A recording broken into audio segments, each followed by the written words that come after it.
Muy buen día, bienvenidos al Centro de Investigación y Formación Docente y Directiva. Soy el profesor Omar Vicencio Leighton, director académico general de este centro, y les damos la más cordial de las bienvenidas a quienes hoy nos acompañan, autoridades educativas, jefes de sector, jefes de enseñanza, directores, asesores y docentes de educación básica, así como estudiantes del nivel superior. Sean todos bienvenidos a este webinar que hemos titulado Aprendizajes claves para las evaluaciones de admisión y promoción al sistema para la carrera de las maestras y los maestros. Este webinar tiene la finalidad de apoyarles en estos procesos en los que van a hacer su proceso de admisión al servicio público educativo o quienes van a participar en la promoción, ya sea horizontal o vertical. Debido al tiempo que va a tener las temáticas que abordaremos, vamos a dejarles nuestros teléfonos, nuestro correo para las dudas o inquietudes que pudieran surgir al respecto. Este webinar que hemos preparado en apoyo a ustedes lo hemos dividido en tres primordiales apartados. El primero de ellos es la estructura base del sistema de apreciación de conocimientos y aptitudes, es decir, el examen primordialmente al que se van a enfrentar, pero también algunos otros procesos que están vinculados a este sistema de valoración.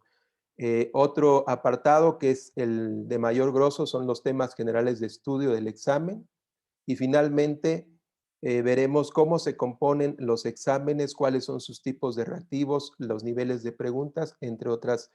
cosas más. Esperemos que les sea de apoyo. Nosotros nos hemos dedicado durante ya mucho tiempo a la formación y preparación en estos programas, en estos procesos a docentes, directivos y quienes participan para acceder al servicio educativo público. Así que esperemos que les ayude en dichos procesos. Vamos a comenzar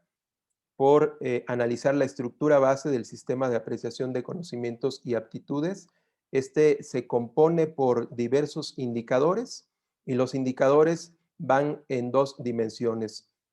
Uno se integran a lo que tiene que ver con el perfil y dado que estamos en el campo educativo hay un perfil común en nuestra preparación, es decir, en el conjunto de conocimientos que debemos conocer acerca de las disciplinas y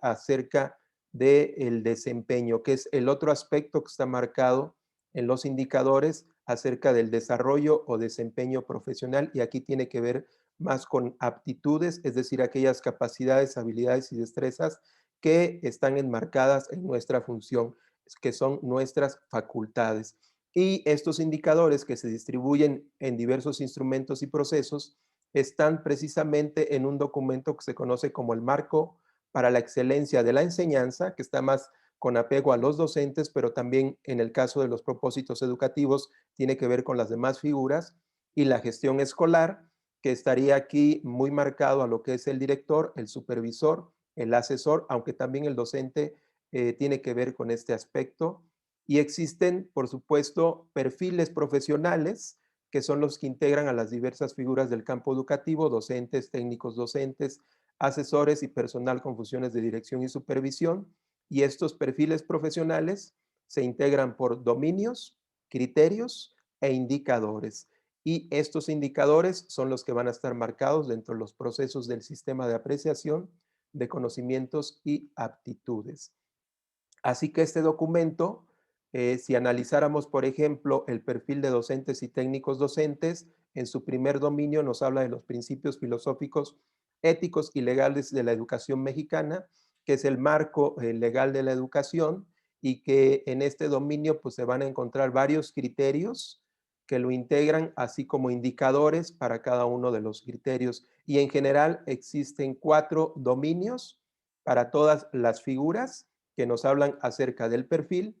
y el desempeño de su función. Hemos preparado la siguiente tabla para analizar cómo existe un tronco común, que así le denominamos nosotros, acerca de lo que se comparte entre esas figuras. Por ejemplo, ustedes vean, ahí están indicados los dominios. Hasta abajo tenemos lo que van a ser los criterios para cada dominio y el total de indicadores correspondientes también para cada uno. Lo que deseamos observar aquí es que, por ejemplo, el primer dominio que nos habla de los principios filosóficos, éticos y legales de la educación, pues es transversal a todas las figuras, a los docentes, técnicos docentes, asesores, quienes desempeñen funciones de dirección o de supervisión. Y en este caso, estaríamos hablando de lo que son la base de la legislación educativa actual, el artículo tercero, sus reformas, la Ley General de Educación, los acuerdos educativos, lineamientos que rigen la función en este marco legal. En el segundo dominio, en el caso de los docentes, nos habla acerca del conocimiento que deben de tener de sus alumnos para una educación inclusiva, con equidad y excelencia, que son principios de la base legislativa actual. Y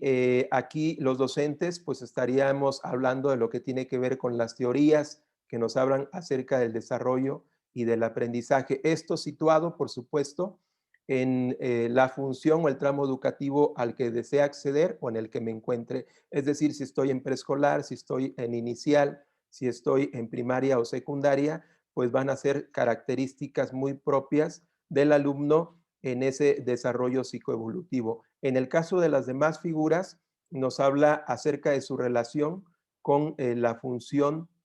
de atención de los docentes, por ejemplo, en el caso de los asesores, si conocen cuáles son las prácticas que deben desarrollar los docentes, cuál es la cultura escolar que impera y cómo pueden ellos de alguna manera incidir en la mejora de las mismas. En el caso del directivo, también tiene que ver con la cultura escolar para poder también propiciar la inclusión, la interculturalidad, los principios que hemos dicho, y en el caso del supervisor, pues conocer la política educativa y cómo también esta debe de aplicarse en la normatividad y en el funcionamiento de las escuelas, sobre todo en lo que tiene que ver para mejorar y transformar la práctica educativa. Así que en estos casos, pues está muy marcado lo que tiene que ver con el liderazgo en todos ellos, y hay varios autores que nos hablan acerca del liderazgo educativo y que van a ser importantes estudiar y apropiar, así como los modelos de gestión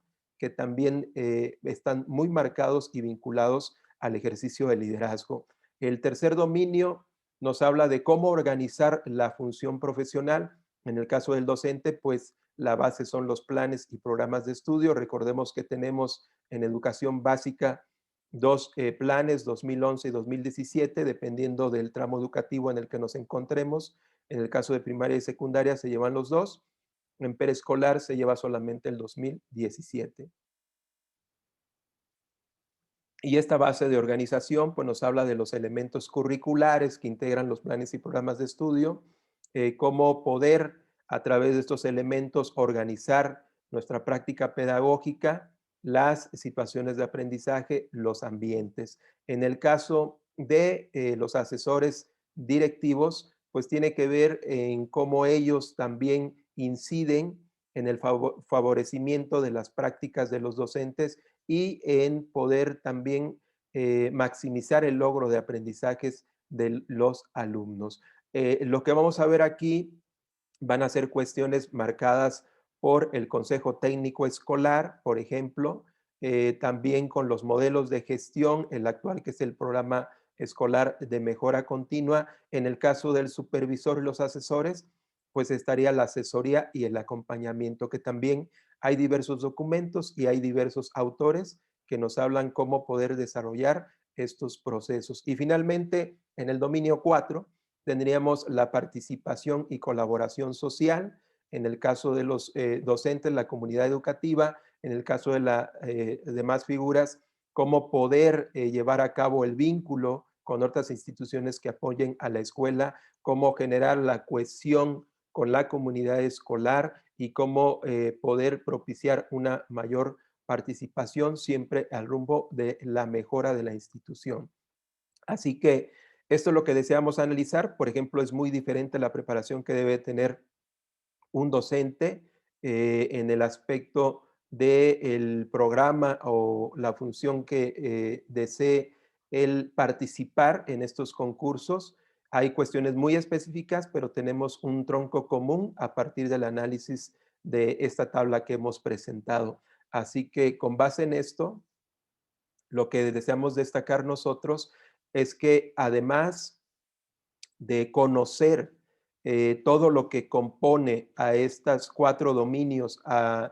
todo el conjunto de conocimientos que integra y documentos de lo que hemos marcado en cada uno de ellos, es necesario que además de conocerlos, los dominen. Es decir, que haya una apropiación de comprensión de cada uno de sus elementos para finalmente llegar a una aplicación o ejecución, que eso es lo que valoran en las otras figuras que estamos marcando de dirección, supervisión, asesores, docentes, y en el caso de la admisión, los que van a participar en el proceso de admisión pues va también marcado hacia una parte de conocimientos, pero tiene que ver con los otros niveles. Estas son las dos grandes dimensiones de preparación, lo que tiene que ver con la formación de los alumnos, las niñas, niños, adolescentes y jóvenes en la enseñanza, el aprendizaje y la evaluación, y lo que tiene que ver con la operación del servicio educativo, la gestión escolar. Comenzaríamos de esta forma en el segundo gran apartado, que son los temas generales de estudio del examen, y en este caso vamos a ver que el primer tronco del que comentamos son los principios filosóficos, éticos y legales de la educación mexicana, y aquí pues vamos a encontrar, como ya habíamos mencionado, las reformas a los artículos educativos, la Ley General de Educación, los lineamientos y acuerdos, y la base de la nueva escuela mexicana, que va a ser muy importante poder estudiarlo para enfrentar estas evaluaciones. En el caso del artículo tercero, bueno, desde siempre ha tenido estos principios de ser una educación laica, gratuita y obligatoria, pero a través de las diferentes reformas, esta base de obligatoriedad ha crecido desde primaria hasta media superior, que se dio en la reforma del 2013, en el 2012 y finalmente en el 2019 se establece como obligatoria desde la educación inicial hasta la educación superior, porque en la misma legislación dice que es importante la formación temprana de los alumnos, ya que es un momento crítico de su desarrollo y de su aprendizaje y le toman relevancia importante a este primer tramo de la educación inicial, de tal manera que ahora la educación básica va a estar conformada por la educación inicial, preescolar, primaria y secundaria, que antes no existía. Antes solamente era preescolar, primaria y secundaria, pero en esta reforma del 2019 ahora se considera en este sentido en el marco legal. Otra de las innovaciones que también vemos o cambios en las reformas es que en el 2013 se agregan a estos principales principios el principio de calidad y eso tiene que ver con asegurar el aprendizaje de los alumnos y viene de la mano con la idoneidad en el 2013 que también se agregó, que esto tenía que ver con mejorar el desempeño profesional de las figuras educativas y para eso se le dio autonomía al Instituto Nacional de Evaluación de la Educación, que era el encargado precisamente de establecer los lineamientos y criterios para mejorar el desempeño profesional y aparece el servicio profesional docente, que es el que se encarga de operar los criterios que establece el INE a través de diversas evaluaciones y sustituye a lo que en el 93 se conocía desde el 93 como carrera magisterial. Y esto pues fue muy polémico porque surgió la evaluación de la permanencia que establecía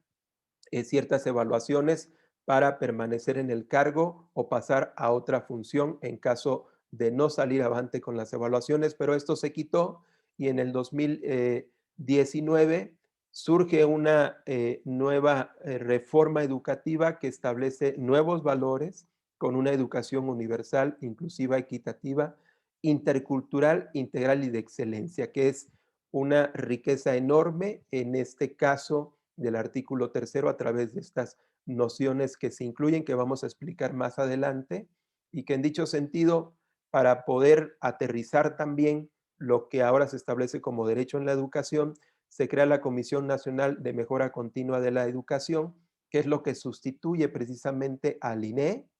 y también surge la unidad del sistema para la carrera de las maestras y los maestros, que es la que sustituye al servicio profesional docente. y todo esto enmarcado en el artículo 73 de la reforma del 2019.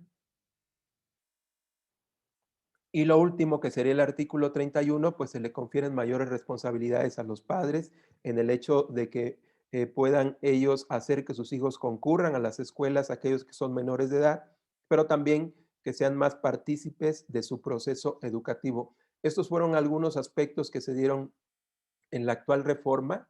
y en el caso de la Ley General de Educación, pues se consideraron algunos principios y valores muy acentuados en lo que tiene que ver con el respeto a la dignidad de las personas, con este enfoque fuerte de derechos humanos aquí en México y a nivel internacional, y algunos otros valores que tendría que estar propiciando la educación, como es el respeto, la honestidad, el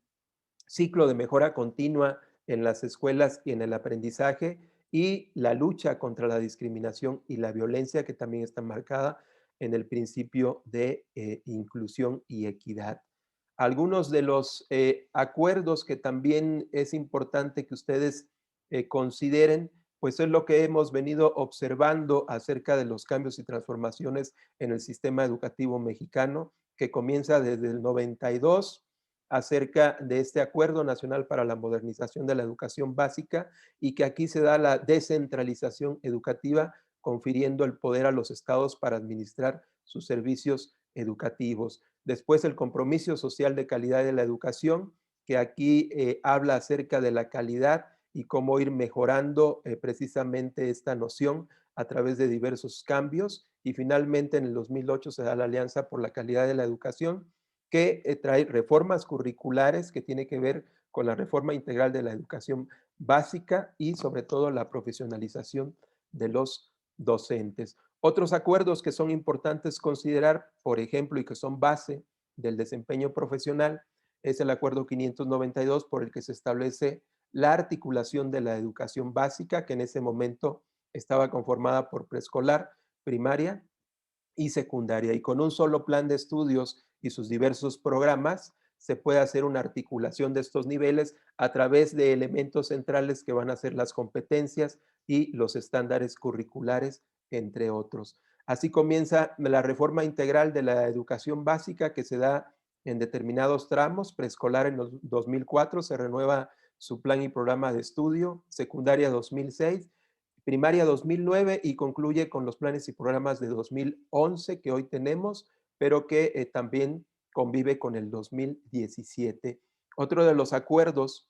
que son fundamento del hecho educativo y que es necesario que los revisen para la preparación es el acuerdo 711, que tiene varias modificaciones a lo largo de su origen, y la última está en el acuerdo 040219, que nos habla del programa de inclusión y equidad. Y este programa de inclusión y equidad, que está vinculado a la Estrategia Nacional de Educación Inclusiva, pues nos habla de los procesos para poder hacer una educación más incluyente y más equitativa, acerca de el conocimiento de las barreras, por ejemplo, que enfrentan los alumnos en el aprendizaje y la participación, acerca de los procesos para la atención de aptitudes sobresalientes, acerca de la atención a los alumnos con discapacidad. Todo esto está marcado en este acuerdo 711 y su renovación en el que mencionamos. El 716, que también tiene algunas otras renovaciones y que nos hablan de la importancia de la participación social, los consejos escolares de participación social en educación, cómo se integran, cuáles son sus lineamientos, cuáles sus finalidades. Y otro acuerdo más que tenemos es el 717,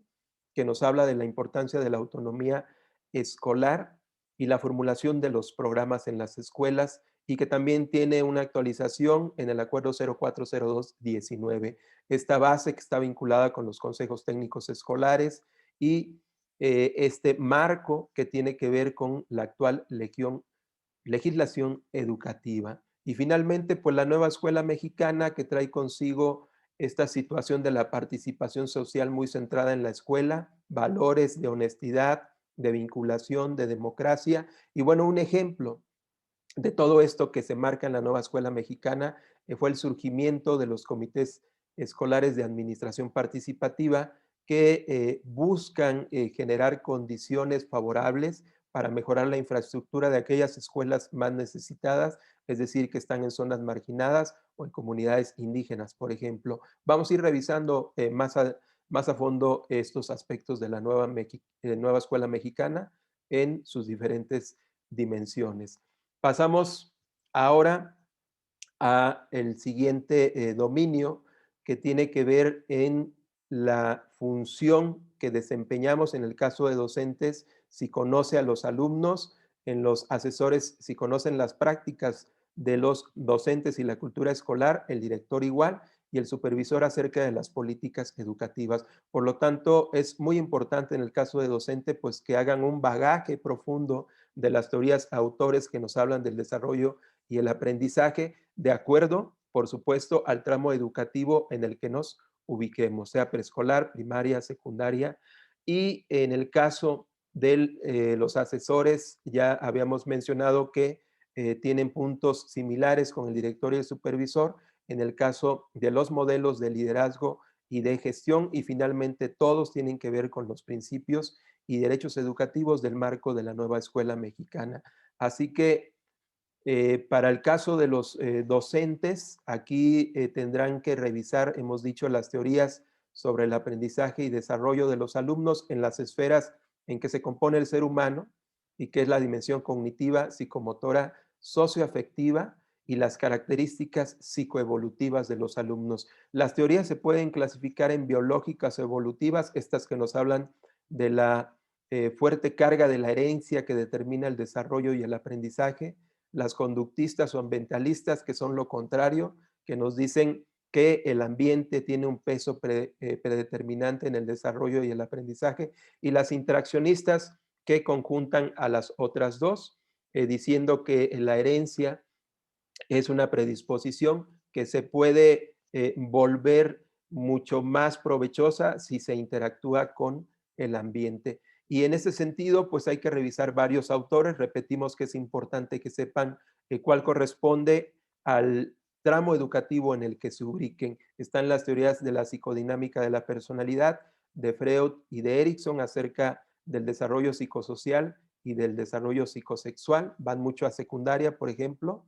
Están los enfoques cognitivos del desarrollo del pensamiento, donde está Piaget, Vygotsky, Kohlberg, con los aspectos que van a ser muy comunes y muy marcados en la educación básica. Piaget con los 4 periodos del desarrollo de la inteligencia, Vygotsky con el peso del contexto en el aprendizaje y el desarrollo, el enfoque cultural o la influencia del ambiente con Bandura, la teoría de la imitación, Vygotsky nuevamente, Baldwin con la teoría del apego, el enfoque conductista, que también es una base importante de las teorías pedagógicas, y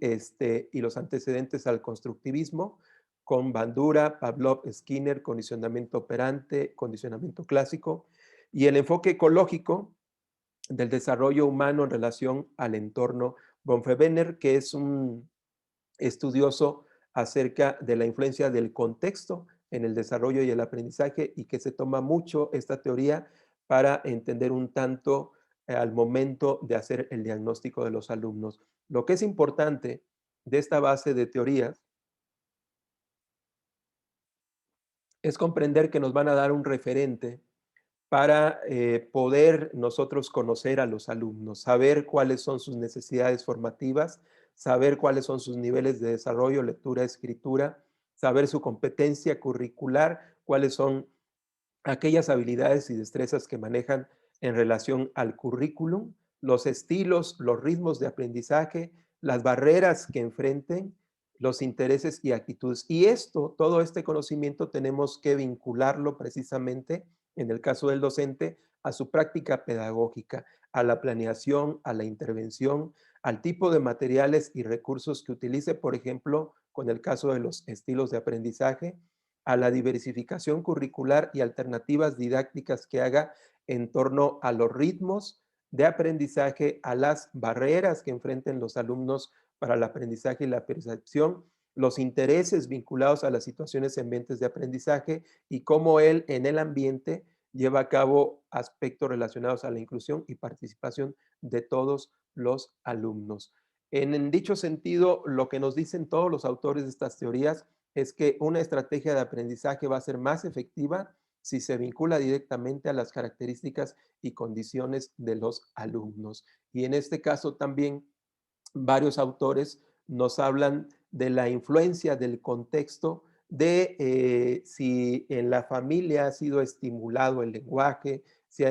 o bien ha sido inhibido, y cómo el docente debe de favorecer aquello que le está afectando. Es importante también identificar que muchos de los autores nos hablan sobre la predisposición teórica de los docentes, y es que esto está vinculado a las expectativas que él tenga del alumno, y en esas expectativas pues va a intentar hacer cosas o bien a dejar de intentar hacer ciertas cosas para que el alumno aprenda de acuerdo a la corriente en su creencia que tenga, y por eso es importante que él revise y tenga un bagaje amplio de las diversas teorías para tomar decisiones pedagógicas que favorezcan el desarrollo y el aprendizaje de los alumnos. Aquí hay muchos autores que van a ser importantes, por ejemplo, Elena Budrova en el caso de preescolar, Dorothy Cohen en el caso de primaria y secundaria, y varios documentos que podemos nosotros compartirles. Si tienen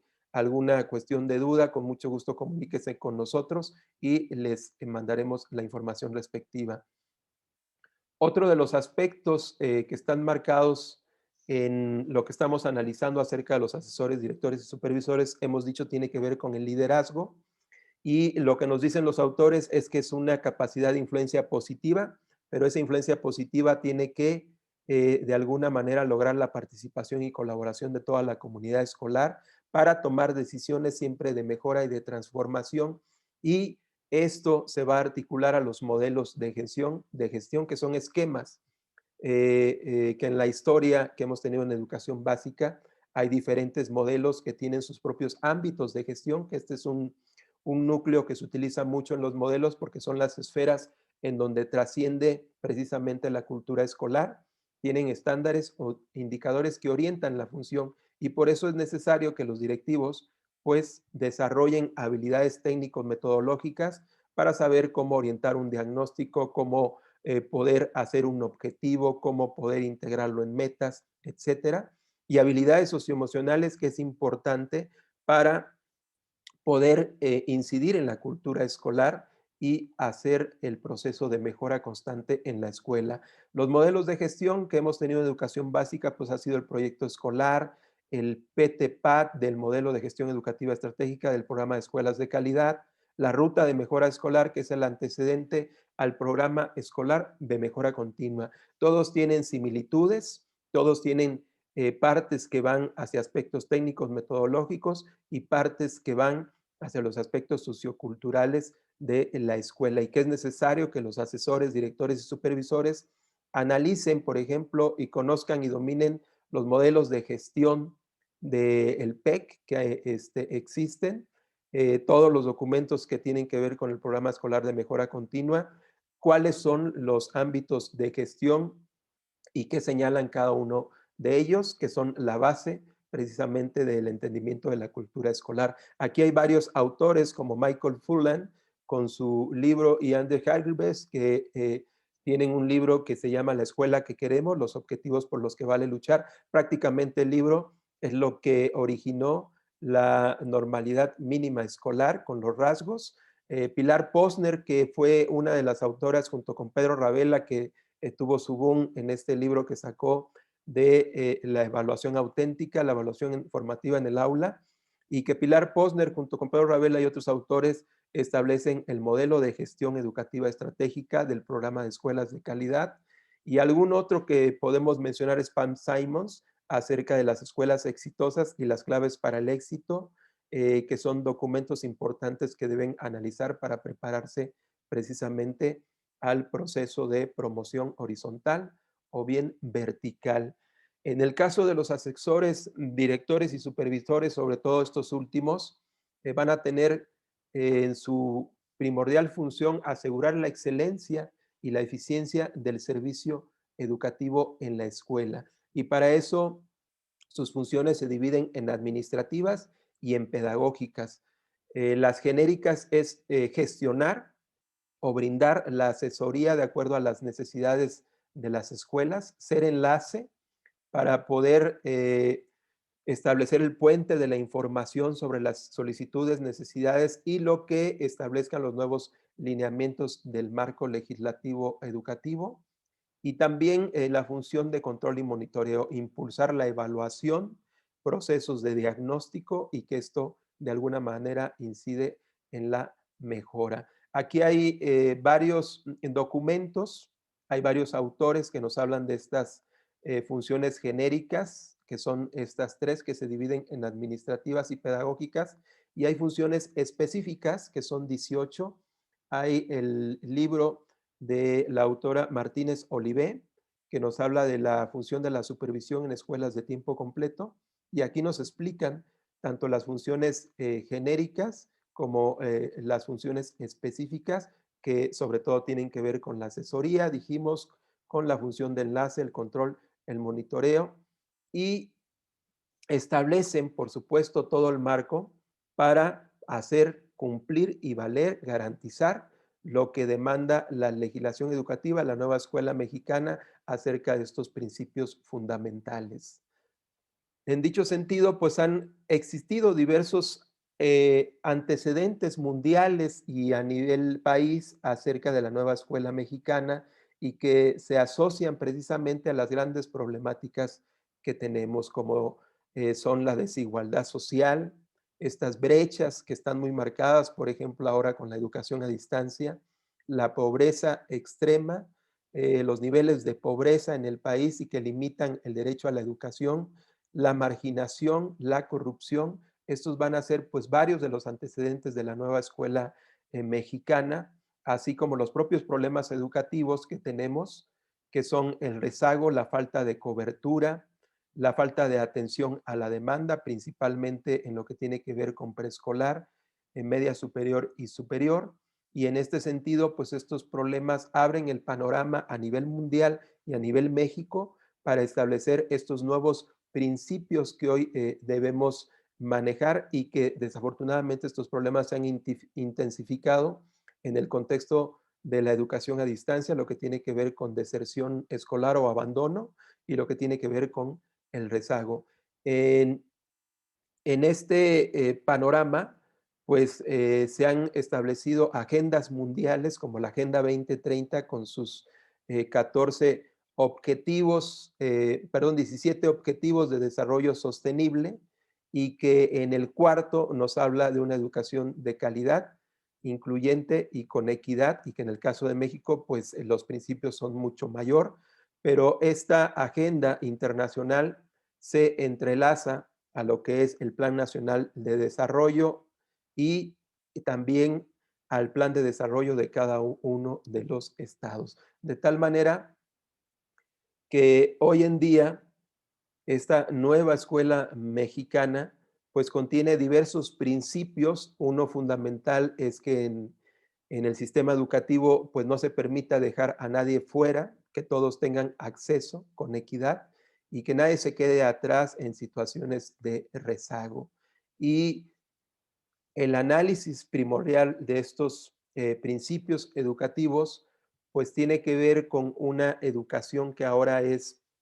obligatoria universal, es decir, se debe ofertar en todos los niveles y en todas las modalidades que existan, asegurando que todos concurran y tengan derecho de acceso. En la situación de una educación inclusiva, refiere a poder establecer medios, estrategias que atiendan las condiciones y características de los alumnos, como son, hemos dicho, las barreras para el aprendizaje y la participación, como son los ajustes razonables que se deben de hacer para asegurar su excelencia en educación y varios aspectos relacionados a la inclusión. Una educación integral que no solo ponga peso en los aspectos académicos o cognitivos, sino que también se vincule fuertemente a un desarrollo de habilidades socioemocionales, habilidades prácticas y físicas, que sea equitativa, proviendo medidas que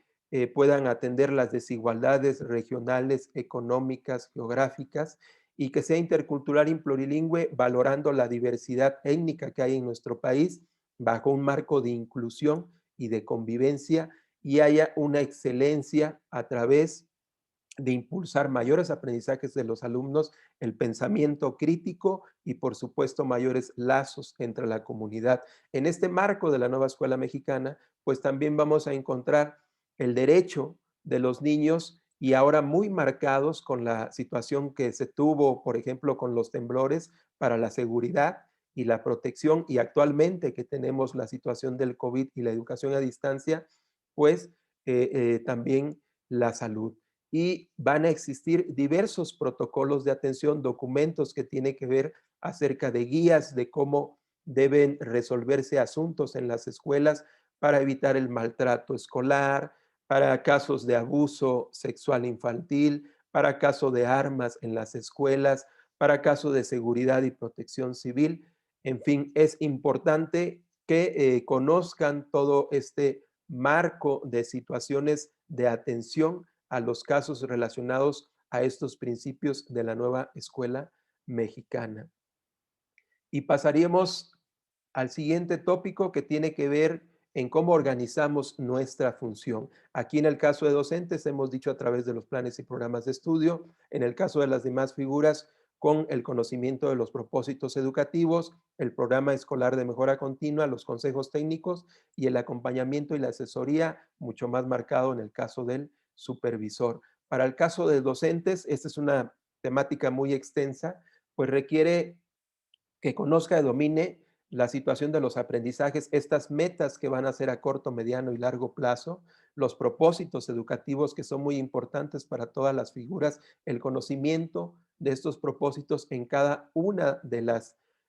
asignaturas, campos y áreas, y por supuesto el perfil de egreso, que también dependerá del plan y programa que se maneje en donde estemos ubicados en el tramo educativo. Y esta riqueza curricular que tienen los planes y programas de estudio, pues nos hablan acerca de sus principios pedagógicos, del enfoque pedagógico que va de alguna manera a propiciar un mejor diseño de situaciones y ambientes de aprendizaje. Es decir, a través de los principios pedagógicos y de los enfoques pedagógicos, podemos plantear situaciones y ambientes que nos lleven a consolidar las metas a corto, mediano y largo plazo. Por eso es importante que conozcan todos los principios pedagógicos marcados. Ahora actualmente en el 2017 son 14, pero observen ustedes cómo algunos de estos principios están muy ubicados en las situaciones de aprendizaje y a otros se dirigen a los ambientes, lo que posibilita lograr el perfil de egreso, que ahora tenemos un perfil de egreso en el caso del 2017 que está graduado en los diferentes tramos de los niveles educativos, en preescolar, en primaria, en secundaria y hasta en media superior. Estos principios pedagógicos pues van a ser la brújula para nuestras estrategias didácticas y para el ejercicio, en el caso del docente, de la planeación, de la enseñanza, el aprendizaje y la evaluación. Y lo que se denota de estos que van a ser los ambientes. Por lo tanto, pues es muy importante que los apropien, que los dominen y que los apliquen, porque esto es lo que se va a estar valorando precisamente dentro de los instrumentos de apreciación de conocimientos y aptitudes. Es importante que también sepamos identificar cuáles son los aprendizajes centrales de cada una de las unidades curriculares, es decir, campos, asignaturas, áreas, y eso nos permite tener un horizonte mayor acerca de lo que se busca lograr en el alumno. Y también, por supuesto, en el tramo que nos encontremos. Por ejemplo, en el caso de español, las prácticas sociales del lenguaje son comunes a todos los niveles y es el medio para poder desarrollar el lenguaje. En el caso de preescolar, el lenguaje oral. En el caso, tiene más énfasis ahí, por así decirlo, aunque también tiene la alfabetización como una introducción al lenguaje escrito. Y en los demás tramos, por ejemplo, en matemáticas o el pensamiento matemático, que tiene que ver con la resolución de problemas como el medio para desarrollar el pensamiento lógico matemático, la observación de fenómenos en el caso de la exploración y comprensión del mundo natural, el desarrollo de la expresión y creatividad, la apreciación artística en artes, el desarrollo de habilidades motrices en educación física, en fin, es muy importante que distingan, que apropien los elementos centrales de cada una de las unidades curriculares, campos, asignaturas y áreas del plan y programa de estudio. Y por supuesto los enfoques pedagógicos de cada uno de ellas, ya habíamos dicho en lenguaje y comunicación, las prácticas sociales como medio, la solución de problemas en matemáticas, este enfoque complejo que está en exploración y comprensión del mundo natural y social, porque tiene diversas disciplinas que lo integran y que están relacionadas al pensamiento crítico, la observación de los fenómenos, las artes con la expresión y apreciación artística, eh, la educación socioemocional con el desarrollo de la personalidad y las dimensiones que la componen, y por supuesto la educación física con la corporidad, motricidad y creatividad. El enfoque pedagógico es vital para poder diseñar las situaciones de aprendizaje y deben estar las situaciones de aprendizaje articuladas a los enfoques pedagógicos, y esto se toma muy en cuenta en varias de las preguntas que tienen que ver con los procesos de admisión, promoción horizontal y promoción vertical. También las modalidades de trabajo, que en educación básica son tres en general, que son los proyectos didácticos, las situaciones de aprendizaje y las secuencias didácticas. Y estas conviven,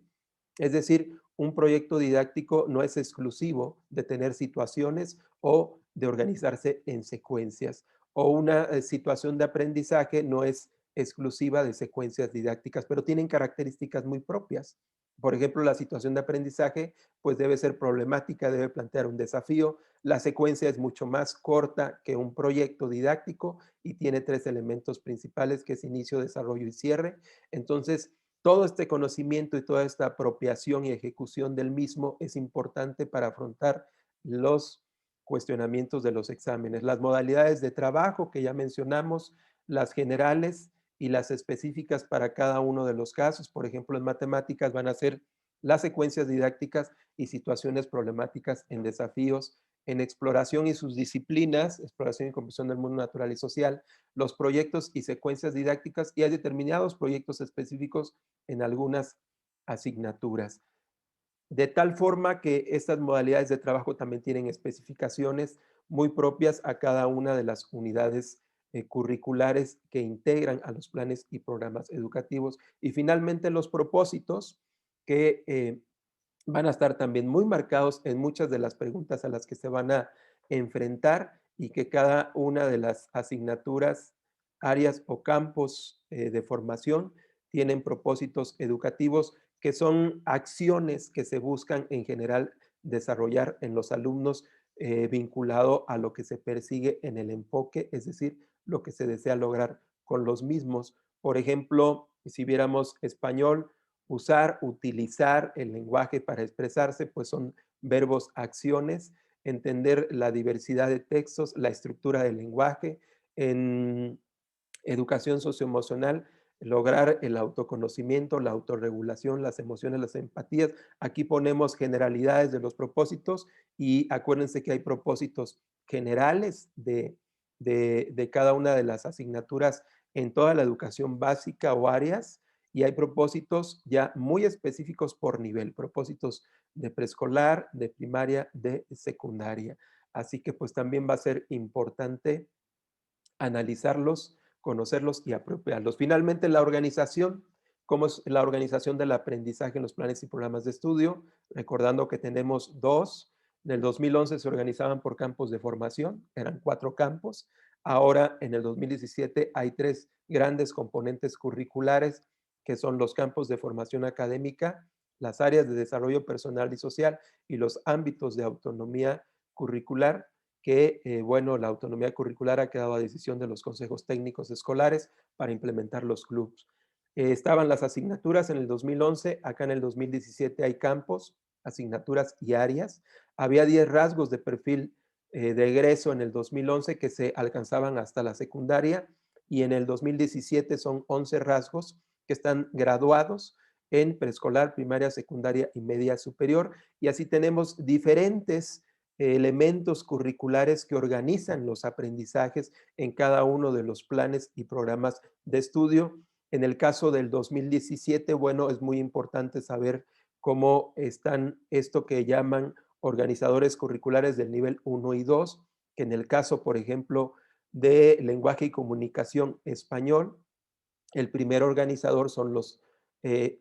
ámbitos, después están las prácticas sociales del lenguaje y finalmente están los aprendizajes esperados. En matemáticas están los ejes, después los temas y después los aprendizajes. Y cada unidad curricular tiene un organizador de diferente nivel en que se establecen los aprendizajes. Acá sobresalían en el 2011 las competencias generales, las competencias específicas de cada una de las asignaturas, los estándares curriculares, que también era lo que permitía la articulación, el enfoque, en fin, todo esto va a ser muy importante que también lo estudien y lo apropien. La evaluación,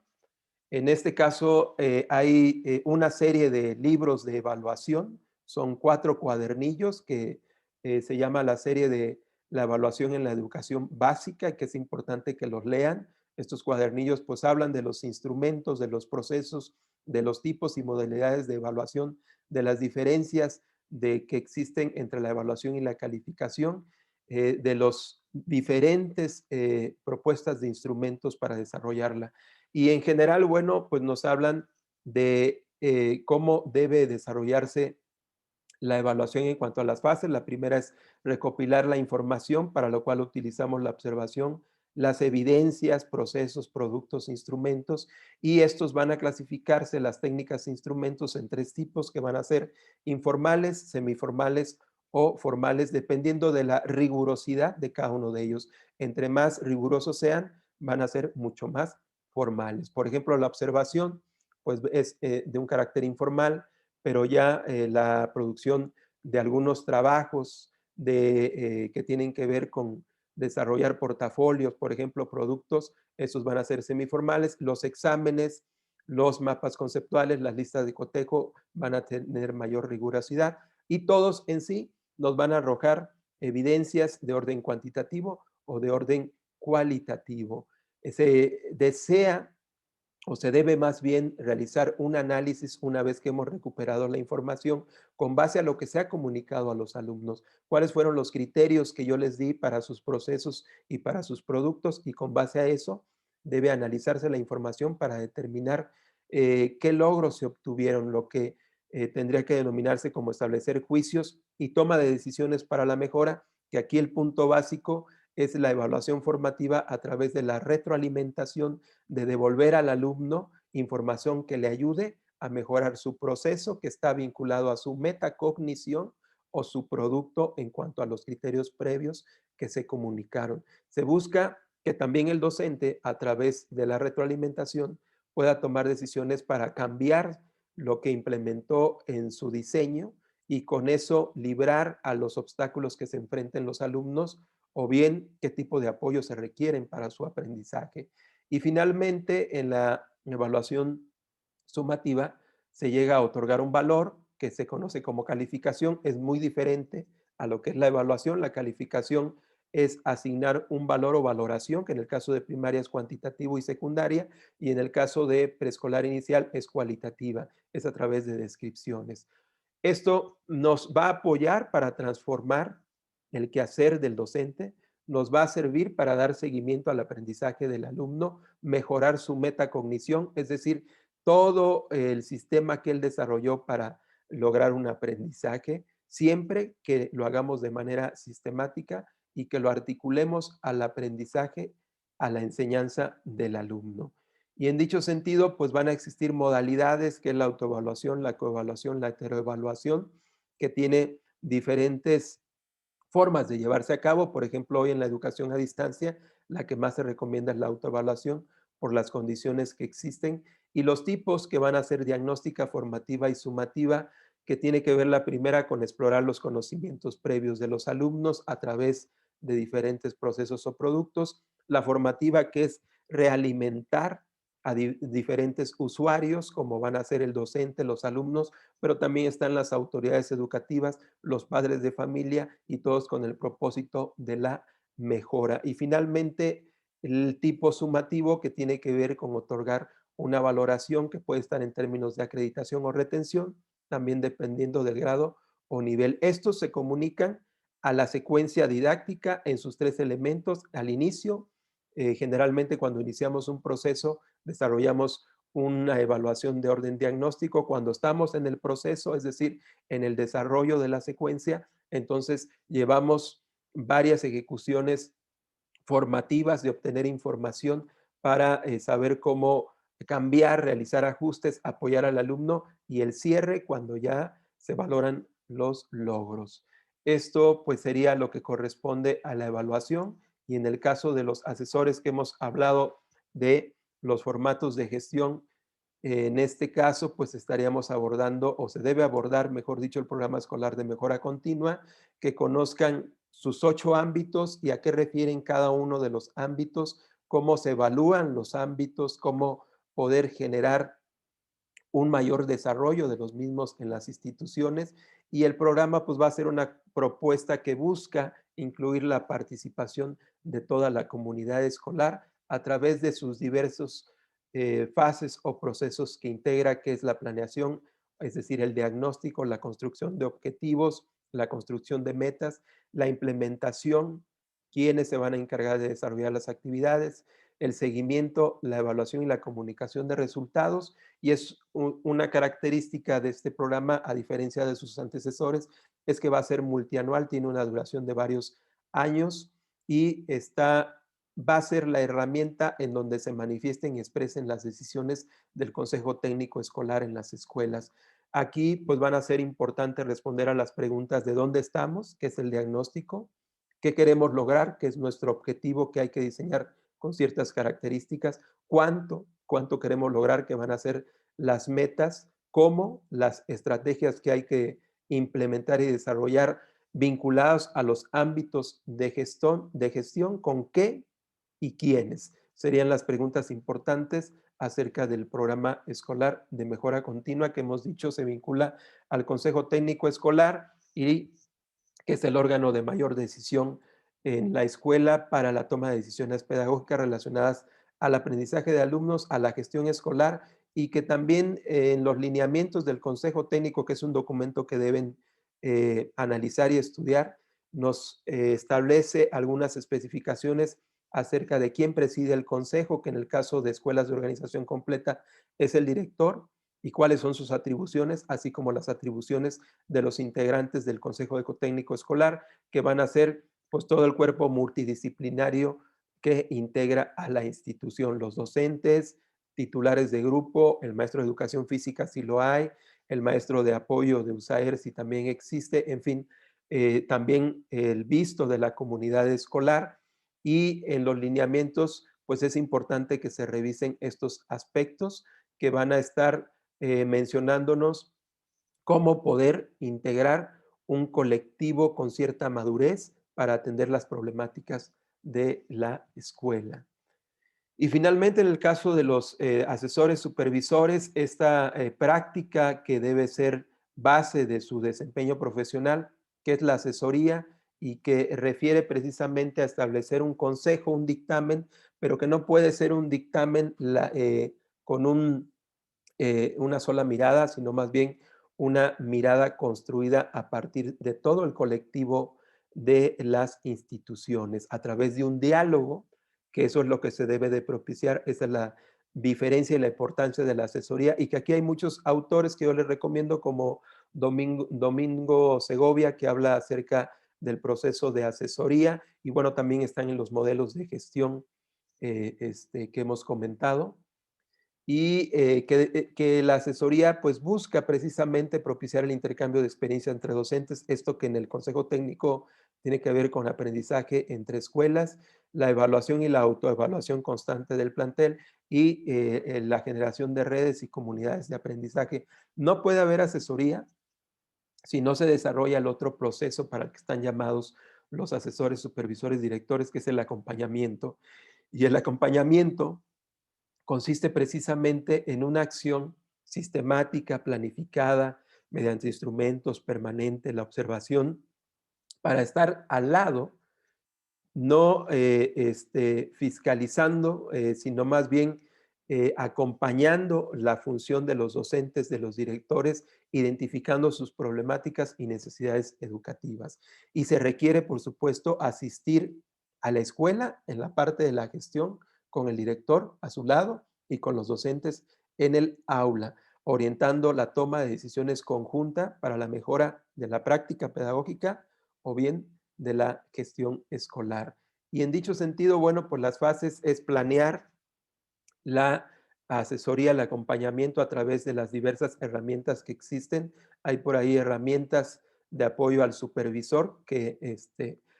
nos dicen acerca de cómo diseñar ciertos instrumentos de acompañamiento y asesoría. Y ya hemos dicho que se requiere visitar a la escuela, al aula, observar, registrar, recolectar, dar, obtener una información, dar una retroalimentación al director,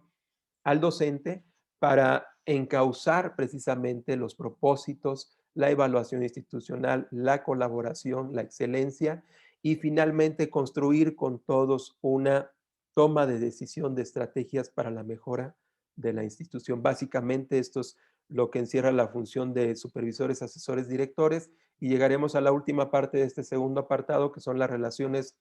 en la comunidad escolar y que tiene que ver con la participación social. Y acerca de esto, bueno, pues hay un acuerdo que nos habla sobre los lineamientos y organización de los consejos escolares de participación social que hay en diferentes niveles, el de la escuela municipal, estatal y nacional, y que buscan estos consejos desarrollar acciones para prevenir la violencia, propiciar el respeto y garantizar los derechos de los alumnos. Estos lineamientos nos hablan de quiénes son los integrantes de los consejos escolares de participación social que van a estar conformados por la comunidad escolar, el tiempo en que se deben de renovar sus integrantes y sobre todo los distintos comités en que se dividen para, repito, poder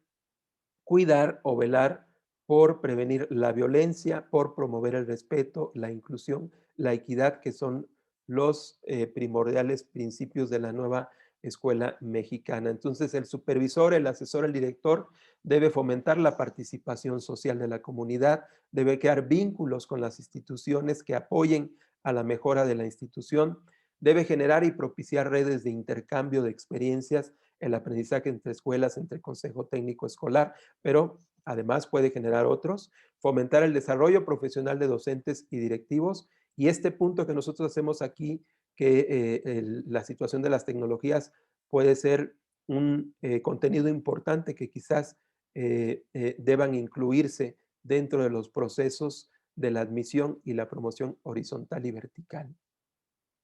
Finalmente llegamos al último apartado, que tiene que ver con el diseño de los exámenes,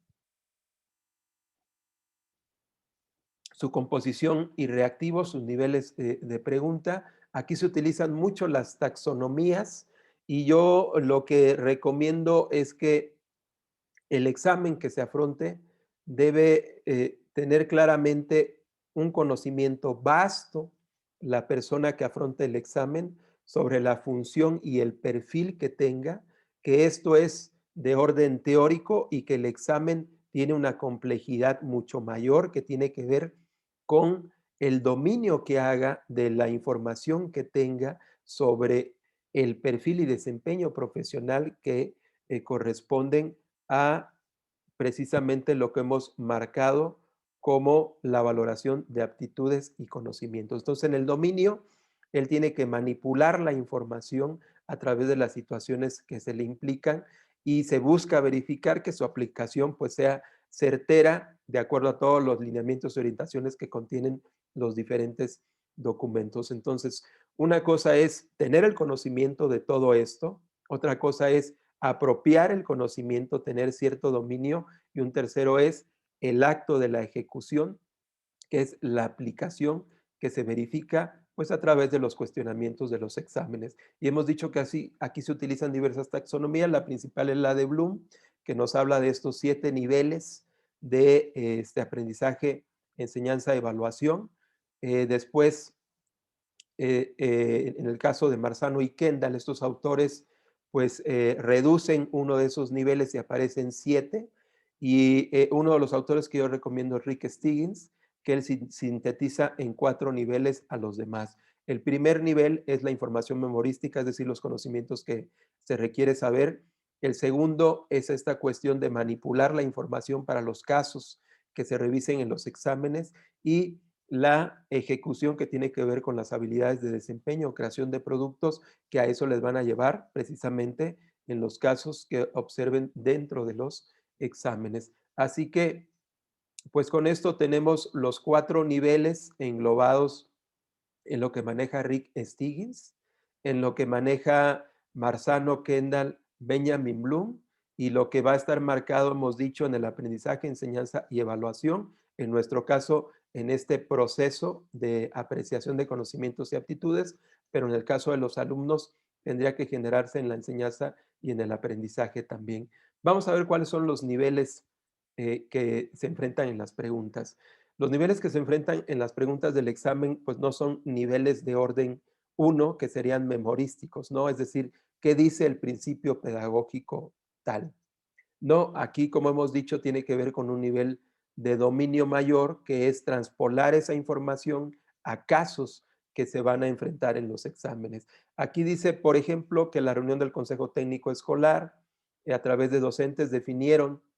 su programa escolar de mejora continua y establecieron acciones para promover el trabajo colaborativo, la gestión, la asesoría, la orientación y la innovación en la práctica. Identifique el principio pedagógico que corresponde y vienen las opciones, vienen 4 principios, y lo que queremos mostrar aquí es el nivel de pregunta. No están preguntando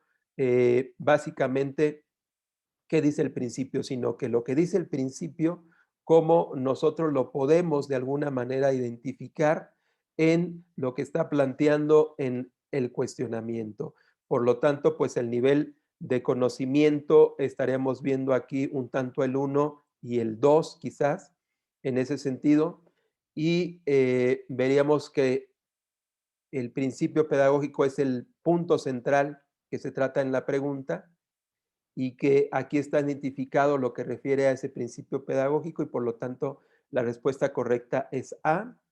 que es reorientar el liderazgo. Por eso es necesario que ustedes pues conozcan todos estos principios, los dominen, y hay una argumentación al final de la pregunta que nos dice por qué se fundamenta la respuesta. Este es un ejemplo que hemos tomado de un documento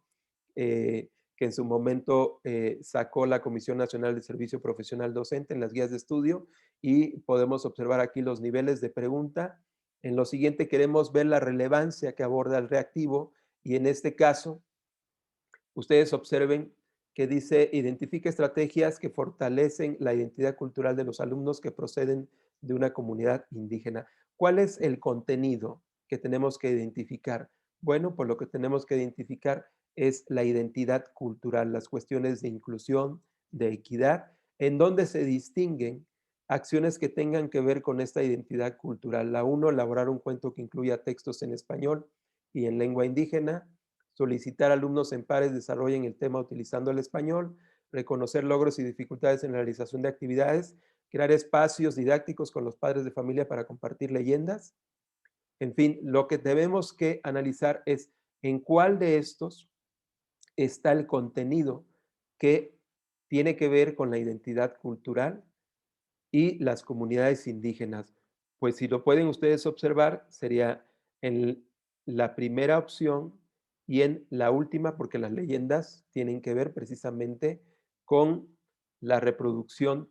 de los textos de tradiciones de estas comunidades. Y por lo tanto, la respuesta correcta es la B, que encierra a la opción 1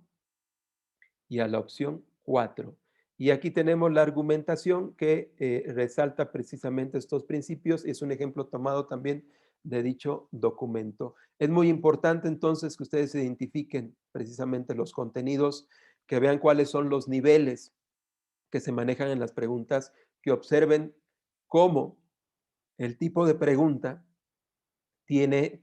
una relación en lo que está buscando ahondar sobre el conocimiento que tenemos y la aplicación que sugiere en el caso. Hay diferentes tipos de reactivos, los de conocimiento directo, que establecen la pregunta y la opción que sería la correcta, la relación de elementos, que establece en la pregunta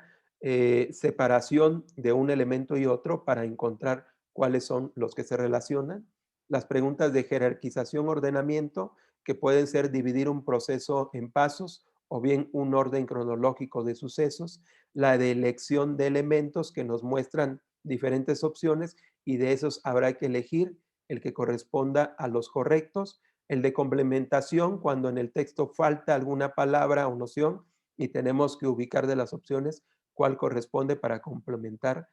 la oración. Y finalmente los multireactivos, que es un reactivo en las categorías que hemos mencionado, que puede tener varias preguntas que se relacionen y que probablemente, dado que se van a desarrollar a través